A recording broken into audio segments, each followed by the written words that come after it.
Michael and Chucky too. Slashaholics unite, this one's for you. Calling all slashaholics, come and dive in. Out of brick terror where the nightmares spin. Every mask and blade, every scream, every fight. Calling all slashaholics, stay up all night.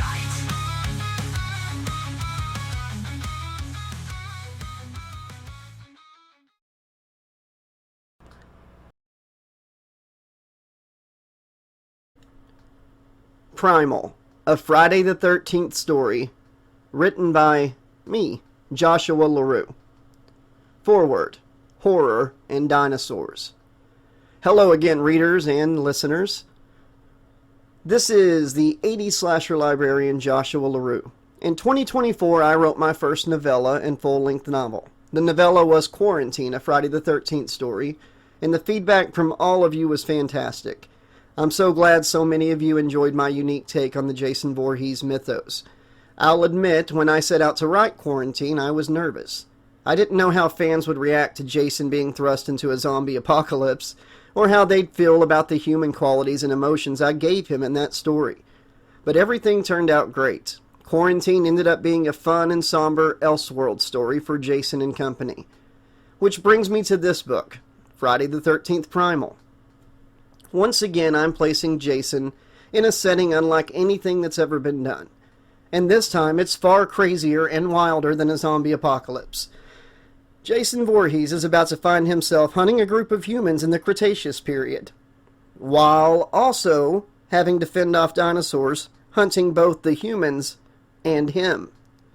This story includes future tech, a time machine, and plenty of dinosaur and Jason suspense and kills. I know, crazy, right? But please don't stop reading or listening now. I can at least promise you a fun ride, even if it's not going down in history as the finest literature or the greatest Jason story ever told. Before we step through Edward Prism's secret time gateway, though, I want to share a couple of funny stories from my childhood. Ones that prove that my love of horror and dinosaurs has always been a part of me. These stories were embarrassing at the time, but now at 40, I look back and laugh. I hope you will too. So allow me to introduce you to 10-year-old Joshua LaRue. The year is 1994. Jurassic Park had been out for a year, and 10-year-old Josh was obsessed. He saw it in theaters 3 times, and by then had watched the VHS dozens more. He'd just picked up the junior novelization at a school book fair, and devoured it in one night. The next day at school, he asked the librarian if there were any more Jurassic Park books or anything similar. To his amazement, she told him that yes, there was a book, the book the movie was based on, Jurassic Park by Michael Crichton. Even though he was only 10, and the novel is pretty intense, she let Josh borrow it. It was the first adult novel he ever read. And wow, that book was different from the movie. Scarier dinosaur scenes, gorier deaths, and plenty of strong language. A few years later, Josh would read The Lost World before the sequel film came out. He was furious when that movie barely resembled the book. But I digress. Story for another time. Let's go back to 10-year-old Josh. Josh's dad, a tire mechanic, had brought home a friend's golf cart he was working on. The LaRue family lived on 4 acres out in the country. Josh and his sister, 2 years older, asked if they could drive the golf cart around the property. Their dad showed them how to use it and told them to have fun. Josh had an idea. Let's play Jurassic Park. The golf cart became a Jeep. They drove around their imaginary Isla Nublar, acting out scenes from the book, including the very strong language. "Faster! Must go faster!" Josh shouted, glancing behind them at the imaginary T-Rex chasing the cart. "It won't go any faster! What do we do?" his sister yelled. Suddenly, 3 imaginary velociraptors attacked from the sides, 2 of them tackling into the T-Rex to distract it. The third turned its gaze towards the golf cart. "Oh shit! God damn it! We gotta get away from this bastard!" Josh screamed. "Hell yes! I'm going as fast as I can, damn it!" his sister shouted. The imaginary raptor was fast, relentless, and gaining. But Josh's sister remembered something. "The dart gun in the back! Get it, goddammit!" Josh, braving high speeds, maybe 7 miles per hour, I think, grabbed the imaginary dart gun. Just as the raptor leapt for the kill, he nailed it in the neck, tranquilized, down, safe. The rest of the day was filled with imaginary Dilophosauruses, stampeding Triceratops, and more T-Rex and Raptor encounters.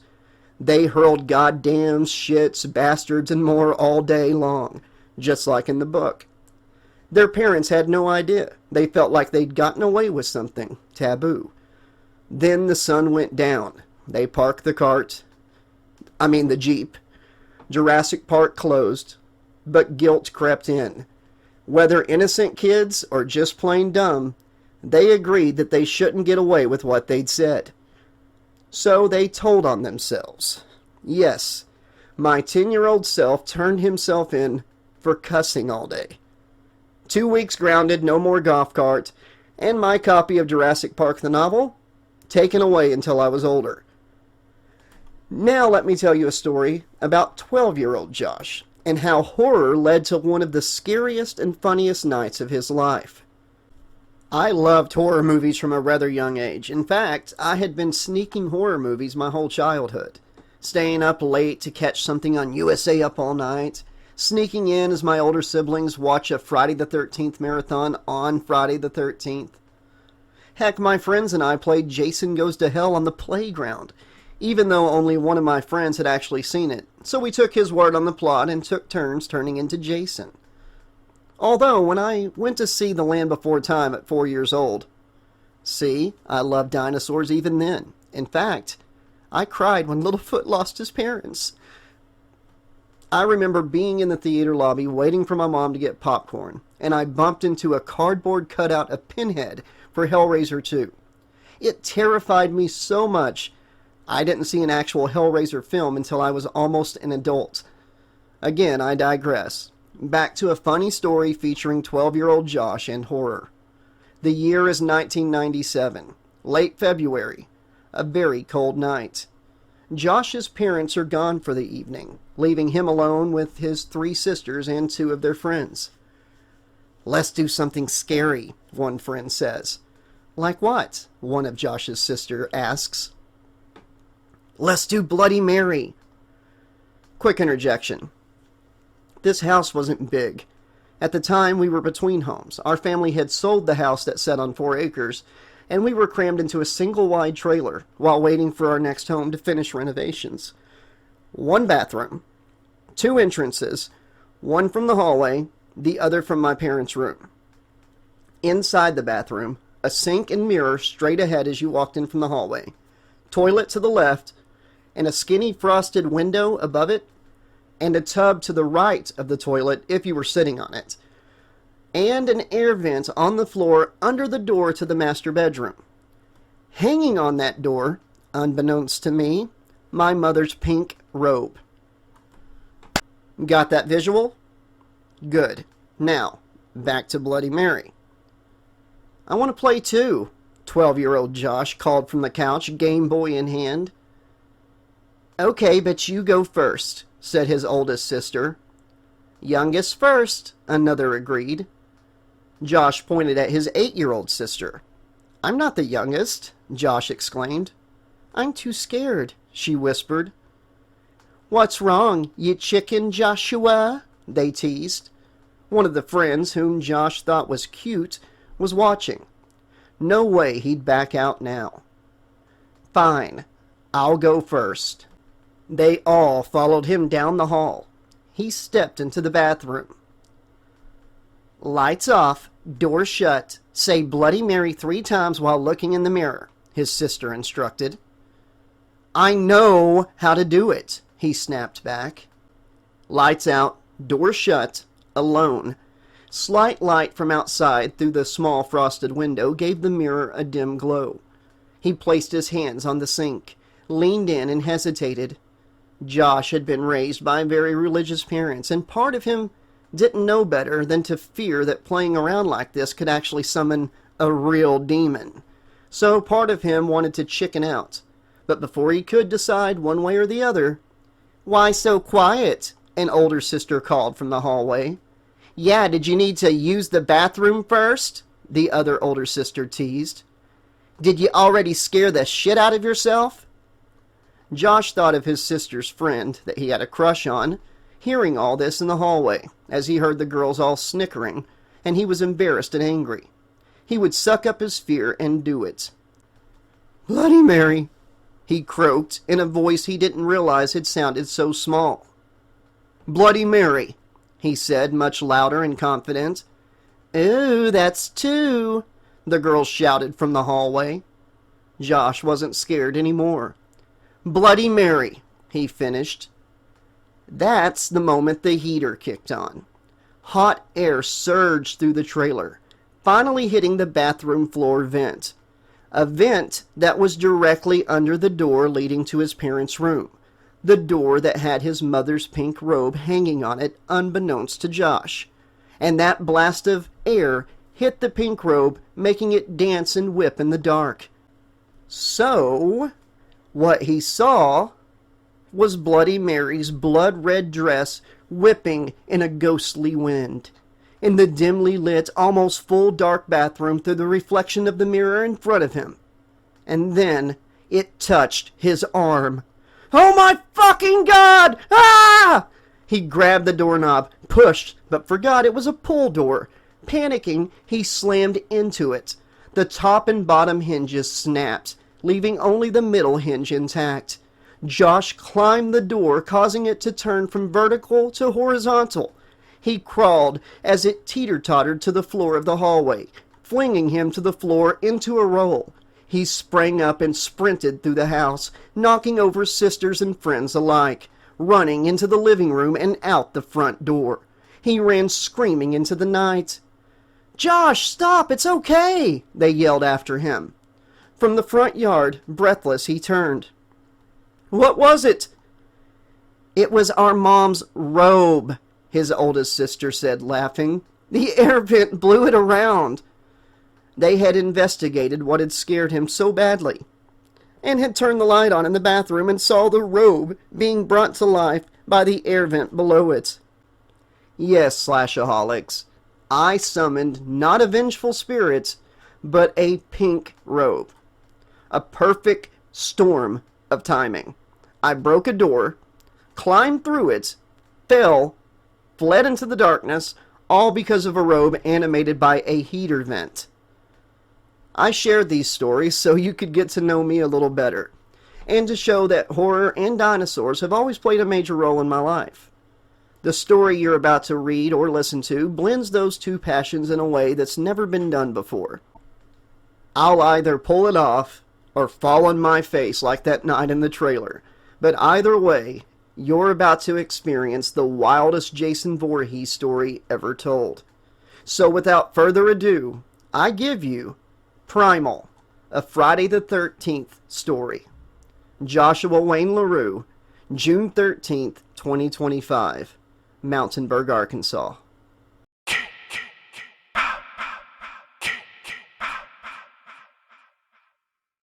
Prologue, The Collector. Edwin Prism, born Edward Percy Pringle III, was the first ever trillionaire. Caucasian of Scottish descent, at 55 years old he stood 6 foot tall with distinguished salt and pepper hair, kept short and clean-shaven. Thanks to his personal trainer, he was in excellent shape for his age. He inherited his father's tech company, Prism Tech, along with the family fortune in 2027 at the age of 37. By 2045, he had become the world's first trillionaire. Edwin was also the first person to crack time travel technology. Tech he hoarded entirely for himself. World governments wanted it, rival companies coveted it, but as the only trillionaire, Edwin had successfully shielded himself from their reach. He kept the world distracted with groundbreaking advances, free worldwide satellite internet, lab-grown meats, organ cloning, and the establishment of the first colonies, first on the moon, then, as of 2043, on Mars. He was even in the process of harnessing, containing, and controlling the power of a small black hole, something he called the Prism Wormhole Generator, a means of interplanetary travel by folding space, enabling a trip to the edge of the solar system to take mere moments. These accomplishments kept prying eyes focused elsewhere and away from his more secretive projects, like the time travel tech. He quickly discovered the limitations of his time gateway. He could never travel to the same day twice. He couldn't travel into the future. He had tried, but it simply wasn't possible. While he could select the year, he couldn't choose the precise location. Wherever the gate was stationed in the present was where he would appear in the past. He learned on his first test trip that whatever amount of time passed in the time period he went to, the same amount of time passed in his present. So if he stayed in a time period for a year, then when he returned to his time, a year would have passed there as well. He avoided running into his family or himself in any time period. Too many time travel movies had scared him into believing such meetings could create a paradox of disastrous proportions. It took his engineers 15 years to perfect the technology, and countless lives, both human and animal, were lost in the process. But that, to Edwin, was the cost of progress. People often asked why he didn't use the tech to make more money, to invest in the past. But more wealth didn't interest him. They asked why he didn't go back and change history, like stopping Hitler before he rose to power. He told them that such actions could trigger a catastrophic ripple effect. But in truth, Edwin was no hero. He only cared about his own interests, and honestly, he wasn't sure what would happen if he changed anything too drastically. Besides, Edwin was a voyeur. He loved to watch. From a young age, he had been fascinated by predators. It started with dinosaurs. He saw Jurassic Park at the age of 3. As he grew, his interest shifted to real-life predators, lions, sharks, and eventually human killers, serial killers, like Dahmer, Gacy, Bundy, and Jack the Ripper intrigued him. Through his father's wealth and connections, Edwin also discovered the other killers, those so terrifying that their existence was buried beneath layers of conspiracy and cover-up, the kind of monsters that would keep the world awake at night if the truth were known. Jason Voorhees, Michael Myers, the Springwood slasher Freddy Krueger, and the Lakeshore Strangler Charles Lee Ray. Charles was believed to have died in a police shootout in the late 1980s, but Edwin knew the truth. Charles, better known as Chucky, had used voodoo to transfer his soul into a good guy doll and continued killing after death. Most wouldn't believe it, even if it were common knowledge, but Edwin had seen proof, and it fascinated him. He was amazed by the idea that Jason Voorhees had returned from the dead, that Freddy Krueger could kill inside dreams.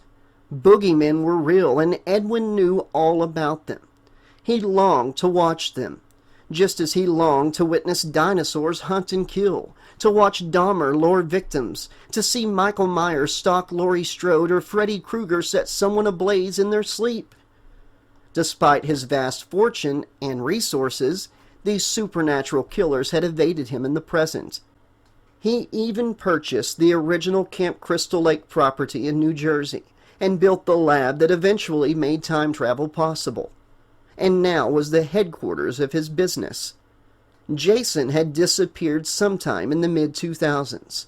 Rumors suggested the government had captured him and hidden him in a facility near Crystal Lake, but Edwin found no evidence. If the government had him, they weren't talking. No matter. If Edwin couldn't find them in the present, he would find them in the past. And he did. His time gateway was a massive ring structure, reminiscent of the one used in the late 20th century show Sliders, but large enough to drive a semi-truck through. A wide ramp led up to the ring, and a control panel was affixed to its left side. Each trip to the past required a return gate cube, about the size of a volleyball, made from a lightweight alloy. A round slot at the top accepted a prism power cell, a small energy unit roughly the size of a D battery. When activated, the cube would unfold into a door-sized gateway, glowing green inside when it was ready. Edward would only have 20 seconds to walk through before the doorway shut down and the cube self-destructed, its alloy melting away after his safe return to the main gate at his base. Once perfected, Edwin began his travels. He first ventured to the Cretaceous period, his inner child awestruck. He would never forget his first trip back to that time.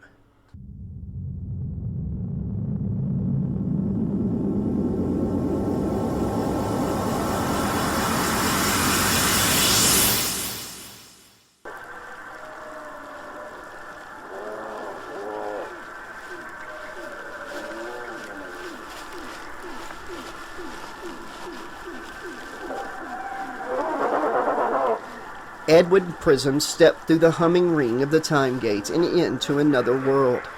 The moment his boots hit the soil, the hole in time he had came through disappeared, and everything changed. The air was thicker, warmer, buzzing with the life he could feel on his skin. The gate snapped shut behind him with a soft pulse of light, and for the first time in human history, someone stood in the Cretaceous period. He had landed in what would one day be northern New Jersey, specifically the spot that would eventually be known as Crystal Lake, a location that would become notorious for blood and death. Camp Crystal Lake would transform into Camp Blood. First, Pamela Voorhees would go on 2 killing sprees avenging the death of her son Jason, a boy with special needs that had drowned at the camp due to the lack of attention paid to him by the counselors because they were too busy getting stoned and screwing. But Jason didn't stay dead. He had somehow been brought back from death and pulled his small frame from the lake sometime after his drowning. This is why his body had never been found. Believing he had been abandoned, he would grow up in the woods of Crystal Lake, never maturing past his young age mentally. Always staying hidden, not wanting to be found in fear of being let to drown or be abandoned again. But he would grow into a behemoth of a monster. He would later witness the camp being reopened and new people in his home, and he watched in curious fascination. Then he saw his mother. She was back. He wanted to run to her, but was afraid of being abandoned again. So he watched as she began killing the trespassers at Crystal Lake one by one. He heard her. It was because of what they did to him, letting him drown, letting him die. She did love him. He decided once she killed the final interloper, he would go to her, be reunited with Mother. But fate had other plans, and the last thing he witnessed that night was not his mother killing the last victim, but instead the last would-be victim beheading his mother. He saw it from afar. He felt rage inside and wanted to hurt the one who had killed his mother. He saw her get into a canoe and go out on the lake. Jason would wait for her to reach land again, and he would snuff her out of existence. He still feared the water, a fear that would subside over time. He was disappointed as the sun rose the next day, and he witnessed police arrive and take the girl away before he could avenge his mother. He would end up finding her, though, and taking her life. And from that day forward, he heard Mother's voice calling to him to kill them all. And Jason would for years. He would kill anyone who came into his home. They would meet their demise at his hands. Multiple times it seemed Jason would be dead again, but somehow he would come back again and again and spill more blood on the ground at Crystal Lake, New Jersey, and even in New York City. But that would all happen much later, millions of years later, in fact. For now, the land was untouched, wild, alive in a way nothing in the modern world could compare to. Before Edwin stretched a massive lake, easily a mile wide, its surface smooth and clear, reflecting the sky and surrounding jungle. Mist floated above the water, slowly burning off in the rising heat. The shoreline was ringed with tall plants, ferns, flowering shrubs, thick vines, and beyond that, trees that looked like prehistoric redwoods, their massive trunks disappearing into the canopy above. And then there were the dinosaurs. God, the dinosaurs! Within minutes, Edwin spotted dozens of them. Just across the lake, a herd of duck-billed Edmontosaurus grazed on aquatic plants. Further to the east, a group of bulky horned triceratops lumbered through a muddy stretch of grassland, flanked by smaller creatures that scurried in and out of the brush. In the distance, towering above the treetops, he spotted the long necks and massive backs of a titanosaur herd, slowly moving like living mountains through the morning haze. Overhead, enormous flying reptiles, Quetzalcoatlus most likely, glided across the sky on wings the size of small planes. Within what he guessed was at least a 10-mile radius, he counted at least 5 large herbivore herds, all moving through the area as if this part of the world were a crossroads for giants. The ground trembled gently beneath his feet ever so often as something big passed in the distance. The lake wasn't quiet either. Strange ripples disturbed its surface now and then, and Edwin caught a glimpse of a long, dark shape slipping beneath the water. It could have been a plesiosaur or something similar. The place was crawling with life top to bottom. Even the sounds were different. Low, rumbling calls, sharp cries from birds or flying reptiles, and the distant crash of something huge moving through the forest. Somewhere far off, through the thick humidity, he heard a deep, thunderous roar that stopped him cold. It wasn't just loud, it was familiar. It echoed with a very similar primal force as the T-Rex roars he remembered from the Jurassic Park films of his childhood, followed by a rumbling noise he could best describe as a closed-mouthed bellow, a sound designed to trigger instinct. Edwin felt it in his chest.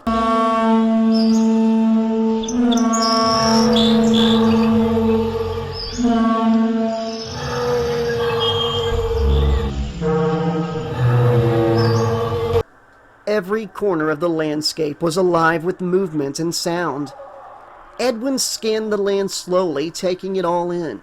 The air smelled like wet leaves, pine, and something unfamiliar but sweet. The heat was heavy, and everything seemed slightly too big, slightly too bright. He had prepared for this moment for years, and still it felt like stepping onto another planet. A flicker of motion to his left caught his eye. He turned in time to see a pack of Deinonychus, what the movies mistakenly called velociraptors. Real velociraptors were chicken-sized, moving through the tree line, barely visible, their tails cutting through the undergrowth like scythes. Predators, quick, watching him from a distance. Edwin didn't move. He just smiled. This was it. The beginning.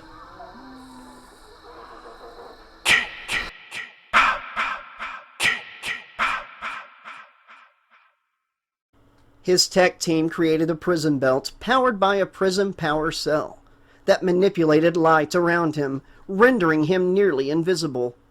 A high-frequency audio device was also built into the belt, one that could deter even the largest predators. Thankfully, he never had to use the sound deterrent on a solo trip, that is. On later trips, he once walked within 50 yards of a mated pair of tyrannosaurs. The doe T-Rex was a towering presence, standing over 21 feet at the hips and stretching a full 42 feet in length. Her massive body was covered in tough brown reptilian scales, patterned with broad, sweeping stripes of deep green that ran along her flanks, legs, and thick tail. The striping was smoother and more symmetrical than the male's, like nature had painted her with deliberate strokes. Her frame was enormous, thick-chested, wide-hipped, and supported by heavily muscled legs that rippled with power. Each step she took made the earth seem to sigh under her weight. Around her thick, muscular neck was a heavy collar of dark feathers, charcoal black and dense, almost like a natural scarf. The feathers bristled slightly when she lifted her head to scan the area, giving her an air of primal awareness and quiet authority. Her massive skull ended in a blunt square jaw, lined with thick serrated teeth, each one as long as a human hand and shaped like a dagger. They weren't perfectly aligned, some angled slightly outward or crossed just enough to tear, not slice. When she opened her mouth to taste the air, rows of those prehistoric blades caught the light, stained near the base with the deep yellow of old bone and dried blood. Her eyes were sharp, amber-colored, and always alert, fixed on movement in the distance or on her smaller companion nearby. On occasion, he feared they had sensed him, even though he was invisible to their vision. Luckily, he was incorrect. The buck T-Rex was no slouch, but he was clearly more compact, around 39 feet long and a foot shorter at the hips. He was built for raw speed and sudden aggression, his form leaner and more angular, though still packed with muscle. His brown hide was marked by jagged, uneven green stripes that looked almost like claw marks or broken vines, crisscrossing his ribs and tail. His powerful legs and deep chest gave him a bulldog-like stance, lower to the ground but all force. His head was more narrow than the doe's, but no less dangerous. His jaws were slightly shorter, filled with a mouthful of recurved, saw-edged teeth that had evolved not just to kill, but to rip massive chunks from whatever stood in front of him. Many of his teeth were chipped or worn, some broken at the tips, evidence of past kills and brutal dominance displays.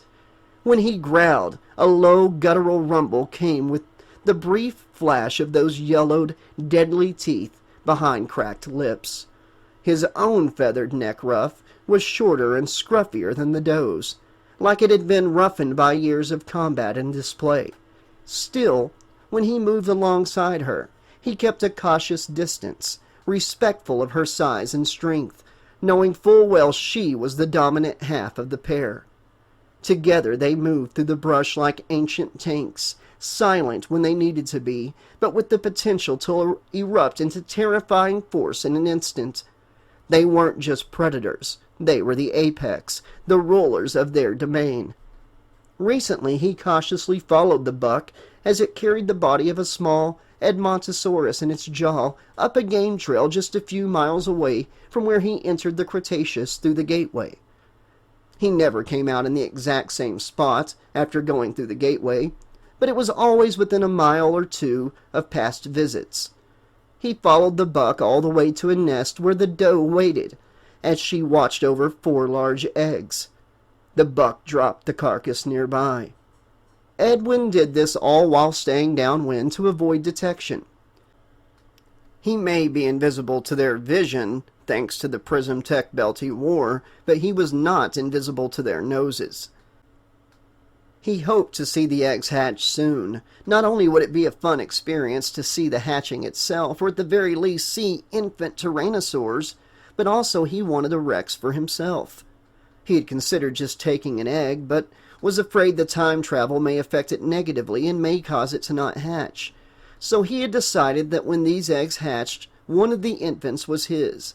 If taking it caused any issues in the future, he would simply return it the next day. It would be tricky to nab an infant Rex, though, he knew, because these parents would be a hell of a hurdle to cross. It was very intriguing to see just how dedicated these beasts were to their young. When nudging the eggs, or when close by, they made almost a purring noise, especially the doe. It was quite fascinating. The male, or buck, wasn't eating much, it seemed, just storing food, while the female remained constantly near the nest.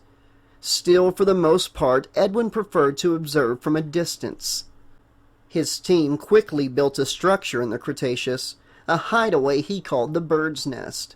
A tall, cylindrical tower was installed, and around it a large, futuristic treehouse was built, equipped with a study, sleeping quarters, a small kitchen, and a bathroom that completely disintegrated waste.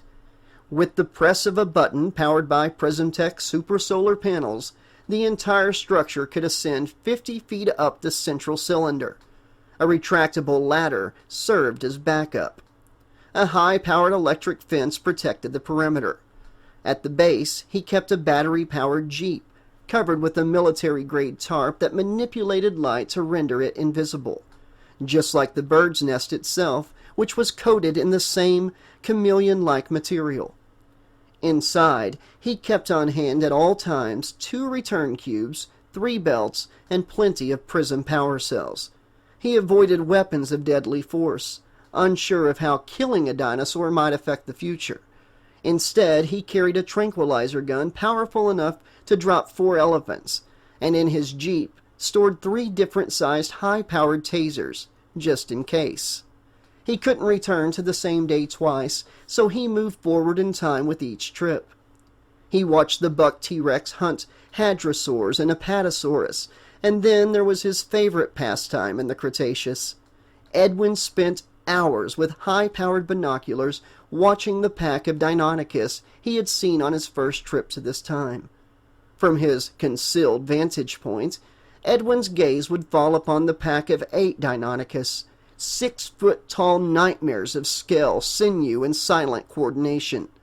Their dark yellow reptilian hides, striped in erratic, vivid patterns of bright green, shimmered as they moved through dappled light and shadow, perfectly evolved to blend into their prehistoric domain. Each raptor bore sleek feathering along its forearms, the tip of its long counterbalancing tail, and a plumed crest on the head of the females, and dark quills atop the heads of the males. The female's crest varying in elegant shades of white and ash gray, like war banners fluttering in motion. They moved with a terrifying speed and grace, low to the ground when stalking, then upright and lightning fast when striking, each step poised with unsettling intelligence.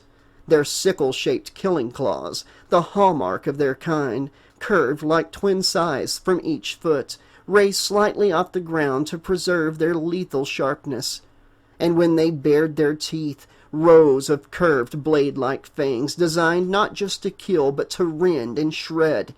There was no mistaking that these creatures were apex predators in every age. They communicated with each other with vocalizations that chilled. The movies and modern science had both been right, it turned out, as these creatures would almost bark to each other and snarl, but also they'd make a guttural, crocodilian noise at times, along with bird-like noises and clicks. They were also very competitive, and would snap and bite at each other when feeding to get a better position. There were also 2 juvenile raptors and 3 very small hatchlings that stayed with one of the females at all times. Their nesting area was a graveyard of dinosaur carcasses. He could see plumes of insects buzzing around the dead, past meals of the pack, as well as small scavenger dinosaurs sneaking around the remains for a taste. He could tell these creatures were quite intelligent, and Edwin dared not get too close, no matter how confident he was in the invisibility tech or the high-pitch frequency generator. One among them stood out, a full 7 feet tall. He was clearly the leader, a veteran of many hunts and battles. His right eye was a milky, sightless orb, the result of an old wound, still etched in a jagged scar that ran from brow to cheek. Other scars slashed across his hide like a map of past violence, and the tip of his tail was missing, the feathers abruptly gone with it, torn away, likely in another brutal conflict.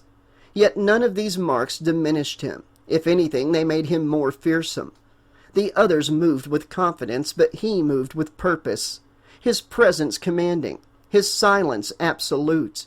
Edwin named him the Dead-Eye King. To watch them was to observe the perfect synthesis of instinct, intelligence, and violence, wrapped in beautiful, deadly form. So, to say the least, it was right up Edwin's alley. But eventually, even his time in the Cretaceous, watching the Rexes and the Dead-Eye King with his pack, lost its shine. So, he turned his gaze to serial killers. He never found Jack the Ripper. He tried. He tried like hell. But he reveled in watching Dahmer, Gacy, Bundy, and others. He was fascinated, but not yet brave enough to tell the likes of Myers or Voorhees. But after a while, not even watching Gacy in his face paint, burying his kills under his house, Dahmer picking up his next victim from the bar and drugging them, watching the Zodiac do his thing while the authorities ran in circles, was enough to satiate his hunger for the viewing of the hunt and kill. It became dull and unfulfilling.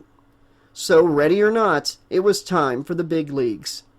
He watched from a distance as Michael Myers killed his sister in 1968, and then watched as Michael returned in 1978 and wreaked havoc on the town of Haddonfield, Illinois. He watched from the shelter of a nearby crypt during a thunderstorm as Jason Voorhees was exhumed from his grave, coffin opened and impaled by a metal pole, then struck by lightning and resurrected.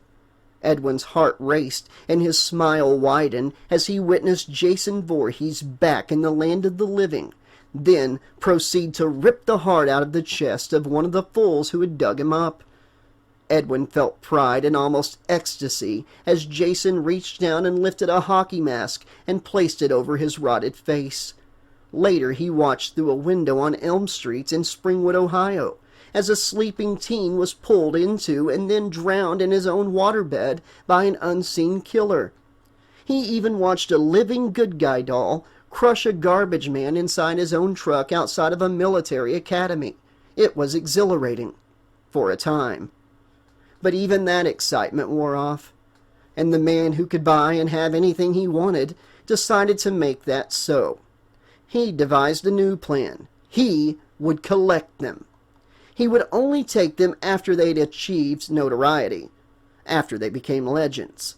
He wasn't interested in being a hero or stopping future deaths. Besides, if he took them before they killed, then no one would have known of their legend at all, and his collection would be pointless. Edwin was a sociopath through and through.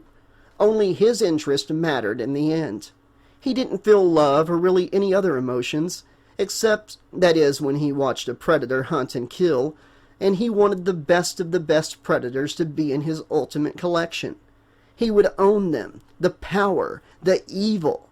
Plus, if their removal from the past changed the timeline too much, he could always return them the next day. Easy peasy lemon squeezy. He assembled an elite team of mercenaries and soldiers from around the world. Their first target was a Deinonychus from the pack near the bird's nest.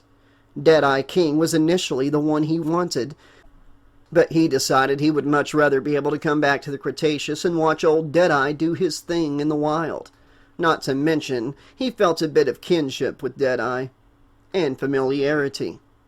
Well, when Edwin's team showed up to nab one of the other raptors from the Deadeye King's pack, Deadeye tried fiercely to attack as the team tranked his packmates, even attempting to push through the agony of the high-frequency sound. But after a few moments, the sound was too much and stopped Deadeye in his tracks. Success. Next, Edwin obtained Chucky while the doll was en route to a wheelchair-bound young woman. He intercepted the delivery driver, paid him handsomely, and took the package for his own. Then came a 2-for-1 at Crystal Lake in 2003, where police reports revealed witnesses claimed Freddy and Jason had battled. His team arrived, and as they came to the edge of the woods approaching the lake, they saw a wounded Jason staggering out of the lake, Freddy's head clutched in his hand. Incredibly, Freddy's head came to life and even noticed the soldiers before Jason did, and the bastard smiled and winked at them. Jason killed several mercs, but in his weakened state, he was eventually subdued. Freddy's armless body was recovered from the lake near a half-destroyed dock. Well, not exactly armless. They found one of his arms impaled through his torso, and its hand wore the iconic bladed glove the legend spoke of. It would make a nice piece for his collection indeed. His other arm was found and collected as well. Edwin would wear the glove sometimes, for funsies.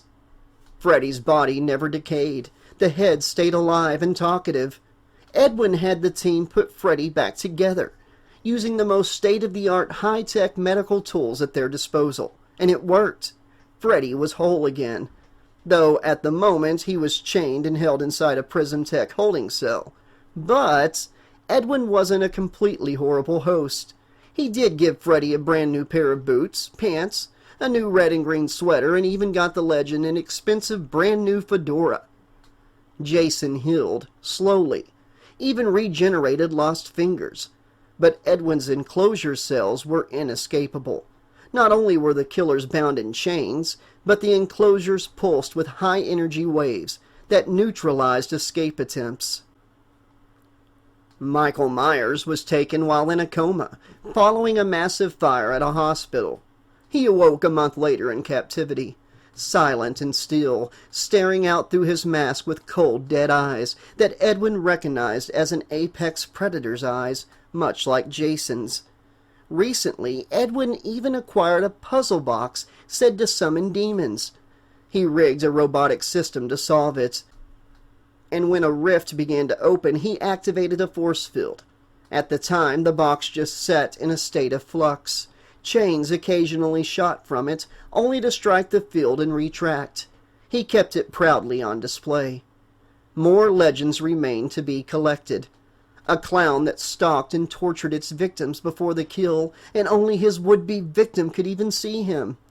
A hook-handed entity haunting some Section 8 housing, and even an honest-to-God leprechaun with a real pot of gold, and many more, all on his list.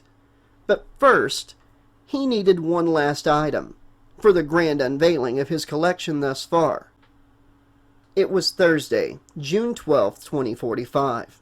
Tomorrow was the big day. He felt his collection was big enough for the moment that he could brag a bit.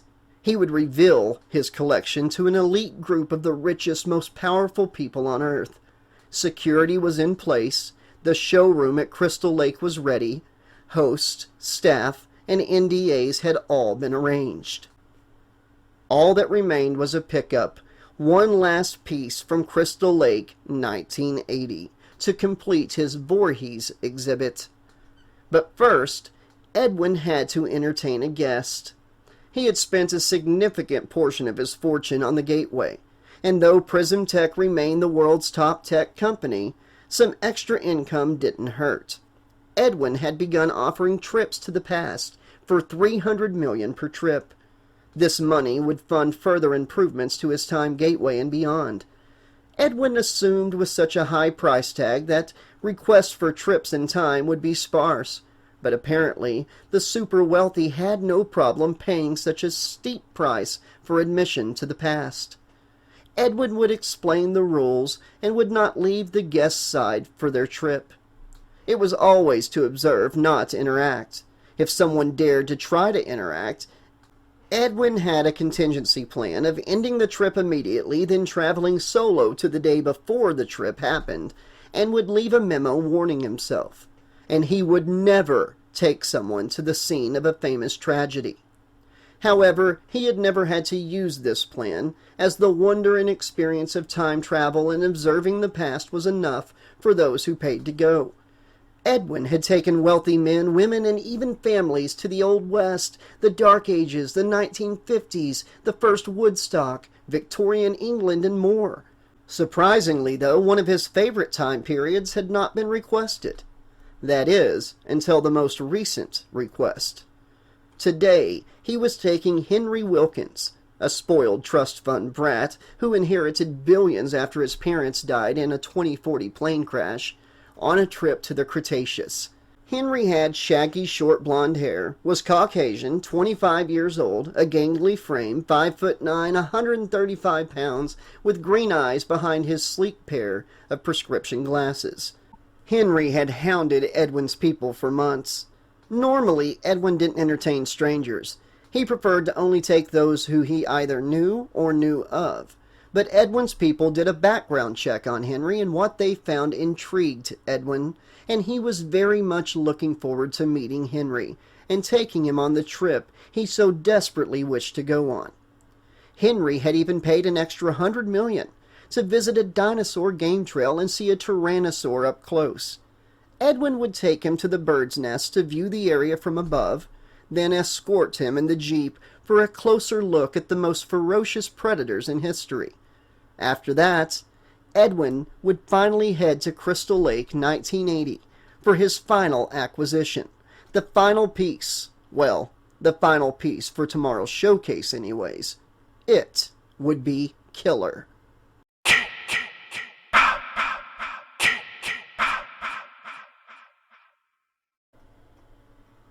Okay, Slashaholics, this has been the prologue of my newest book, Primal, a Friday the 13th story. There's a lot to digest here, I know. I hope you enjoyed your introduction to Edwin Prism, or Edwin Percy Pringle III. Anybody out there know what that's from? 1,000 slasher points. Actually, just 1,000 awesome points if anybody can tell me what that name is from without Googling it. If you Google it, I'm going to know somehow and you'll be disqualified. I hope you all enjoyed finding out about how the gateway works, finding about Edwin's love for predators and killers. Hope you enjoyed the little nods at all these different slasher and horror franchises and how they're being brought in for this collection. I will tell you this. Although those pieces are in his collection, this is, at the end of the day, a Friday the 13th story that takes place in the Cretaceous, which you don't know how yet. You'll find out soon. But before that happens, I guarantee you will enjoy what happens with the other slasher characters and horror characters. And even that raptor he's got on display. But I hope that you kind of see who Edwin is. He's not a very nice person. He's not a good person. He could very much save some lives with his tech. He could share it with the government or whatever, to do some good. But he's hoarding it for himself, He's the first trillionaire. Who's going to stop him? And the fact that he's going out and collecting these killers and even a dinosaur just under the whole thing like, well, if I go back and something's changed too drastically, the next day I'll just take them back.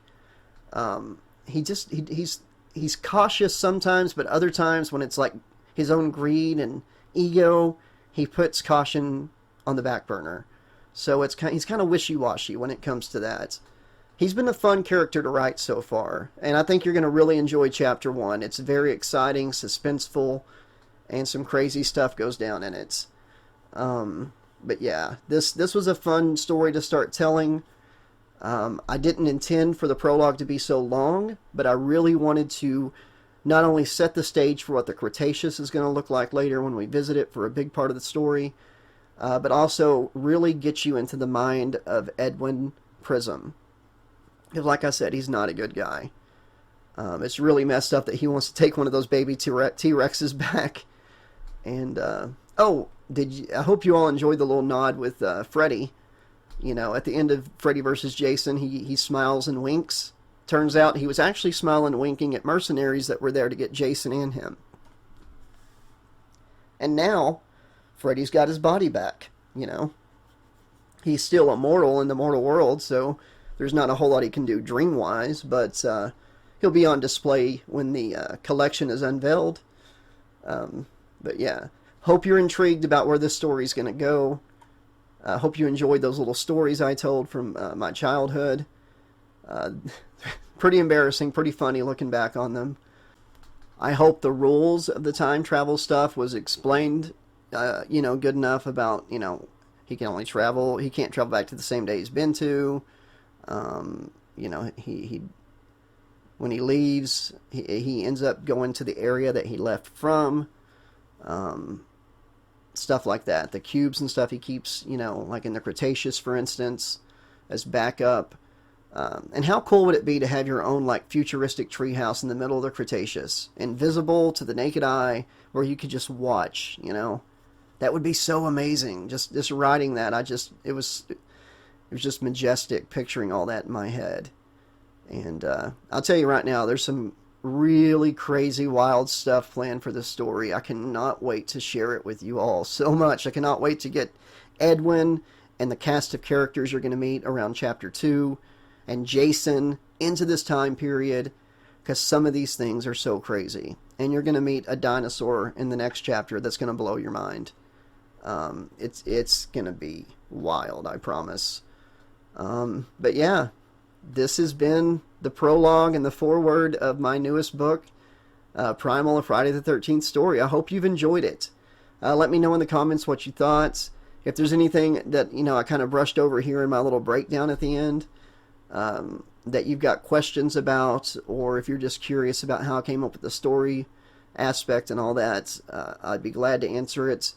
And I'll have Chapter 1 out to you folks very soon. This narration is dropping on Friday the 13th in June of 2025. And his little collection unveiling is going to take place June 13th, 2045 in the story. I'm not sure if there's actually Friday the 13th in 2045 in June, but for the sake of this story, there is. And it goes without saying, I'm pretty sure it's been obvious, this story has no connection to Quarantine. Quarantine is its own story in a different universe. This one's in a different universe, obviously. And I'm just so excited to share this with you guys. I really am. I wish I could. I was throwing out chapter 1 to y'all right now, but it's pretty long too, and it's going to be worth the wait. I promise. You're going to enjoy chapter 1.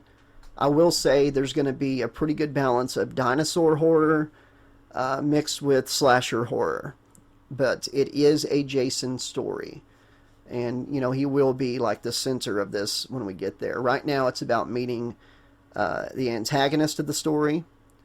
And you're going to get to, you've learned about his background and all the stuff that led up to where we're at now in the prologue. And in chapter 1, you get an example of who he really is, like when he's interacting with other people, taking that Henry guy to the Cretaceous. And then you're going to, get to the collection unveiling. You're going to get to meet a lot of the characters that are going to be in the story for the long haul. And you're going to find out how Jason gets thrown into the mix. Right now he's in a cell chained up. But if you know Jason, you know that's not going to last, right? And anybody out there wager to guess what that last little piece of the Voorhees exhibit that he's going to 1980 to get? Anybody? Let me know in the comments if you know what Edwin's going to go get at Crystal Lake in 1980. And I'll be back very soon with more. Until then, this has been your friendly neighborhood 80s slasher librarian saying thank you for listening. Be excellent to each other. Please click that like button, click the bell so you always know when more narrations are dropping. If you haven't done so already, please subscribe. Tell your friends about the channel. If they love horror, they'll have a good time here. And please consider joining the Patreon, becoming a channel member, or even doing a one-time donation through a super chat, super comment here on YouTube, or there's links to do a one-time donation through PayPal and Cash App. And you can even buy my past books on Amazon right now in paperback, hardcover, or ebook. All the links are in the description and pinned comment to do any of these things. And it's really the only way to keep the channel going and growing is with you guys' help, because you slashaholics are the backbone of this channel. You keep it going. I hope you had a happy Friday the 13th, and it's crazy out there, but the secret is stay sane inside insanity.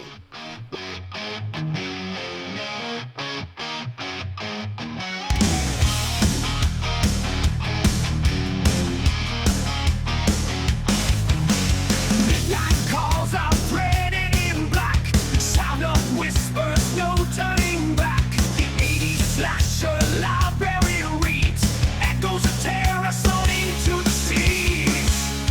Calling all slashaholics unite under moon's cruel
razor sharp. His voice strings you like a harp. Silence screams behind locked doors. Librarian knows you're craving more. Fingers clutch at well-worn spines, bleeding thought to shadowed lines. Out of print but never out of mind, he reads the fears you'll always find.